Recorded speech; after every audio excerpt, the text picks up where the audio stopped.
Social and political commentary from a Christian male perspective. I want to say this, and this is very important. I understand what was being said about the male-female, boys-girls differences, and I do think that's true. But a good educator can teach both boys and girls in the same classroom if the educator goal is to do the right thing. Years ago, America was up at the top of the game when it comes to education because they had people who were educating these kids who wanted to educate them. The goal was to educate, and that means that a teacher in a classroom will recognize the different needs of each student, their personality, their ability, as you were saying, Brother Wise, how they learn, and then they would apply that in their teaching them. A good teacher can do that.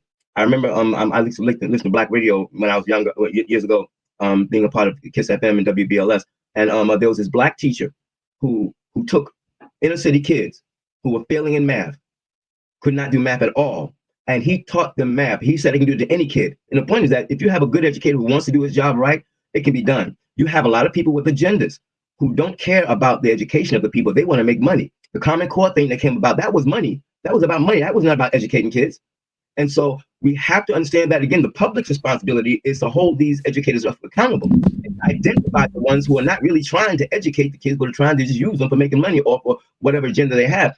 It's the public's responsibility. Again, like I said, I always go back to us Christians because we have a moral heart. We have a moral foundation. We have to be on our A game when it comes to this kind of stuff, looking at what's going on in our public school systems, becoming a part of our school boards, getting involved with what the curriculums are. If we righteous people don't do it, we're turning it over to the enemy. And the enemy loves taking advantage of mass populations. And he'll try to find the easiest way to reach them. He goes into Hollywood, he goes into politics, he goes into education, he goes into media. Any way he can mass produce depravity, he's going to do it. So I think that we have our work cut out for us. Get in there, Aaron. I know you had something. Did you have something? I know you had your hand up. No?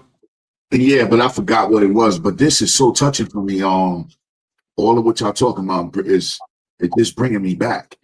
I'm looking at this brother, Jason, and I'm saying like I could see him back then.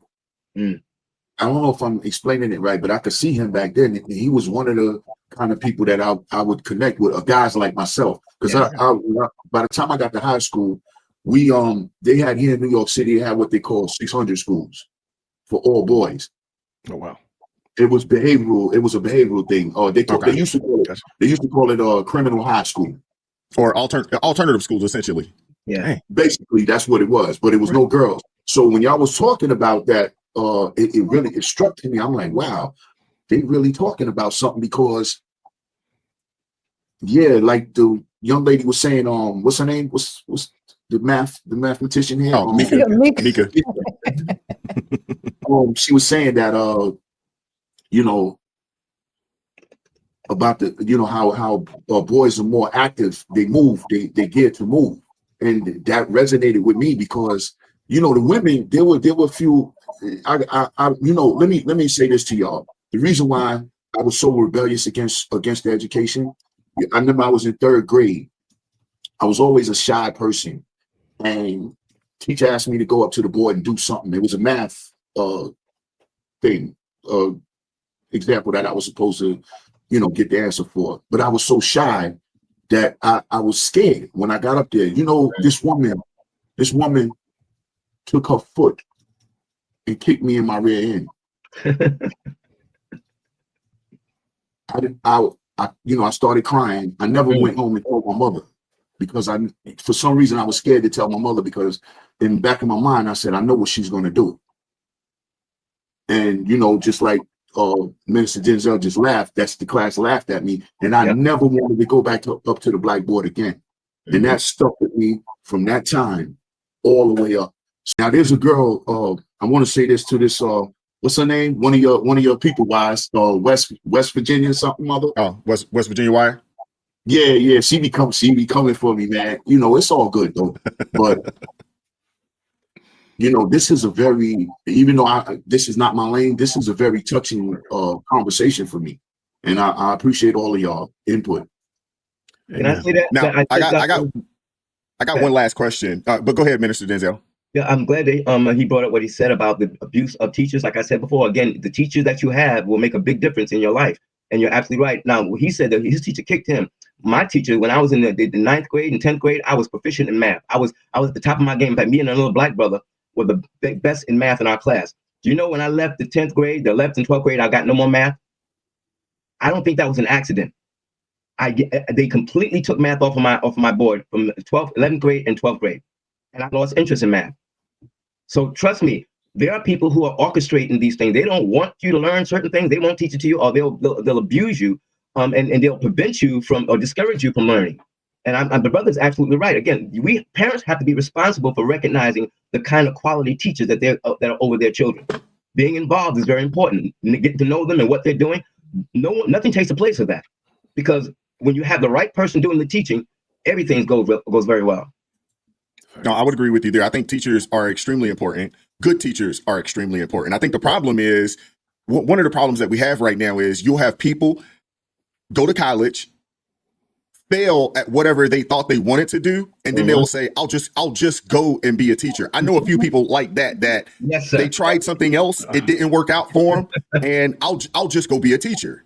Not because they didn't have a love for kids, they didn't have a love, to educate, to teach, to nurture. They didn't have that. It was just, it's an easy gig to get into. And people know once you get into it, it's hard to get you up out of it. It almost takes an act of, an act of Congress, an act of state government. You'd have to do some things, to be fired. Excellent. For the most part. You know what I'm saying? I know some people in the education system that, they'll get moved around from school to school to school. Yep. And that will probably happen 4 or 5 times before, before the teachers union has said, hey, we just can't defend this anymore. And after, 4 or 5 incidents, 4 or 5 different schools, now they get fired. So my question is, how much of this is deliberate in just, hey, we're going to lower the bar? How much of it, or if you compare that, how much more of that, or in comparison to, how much of it is, it's just simply collapsing because there's a lot of incompetence, at the top when it comes to education. You start at the, Department of Education, and how much we found out that, a lot of money was being pumped into, pushing things like grade equity and some of these other woke agendas. So and I will start with Jason. I'll give everybody an opportunity to answer the question if they want to.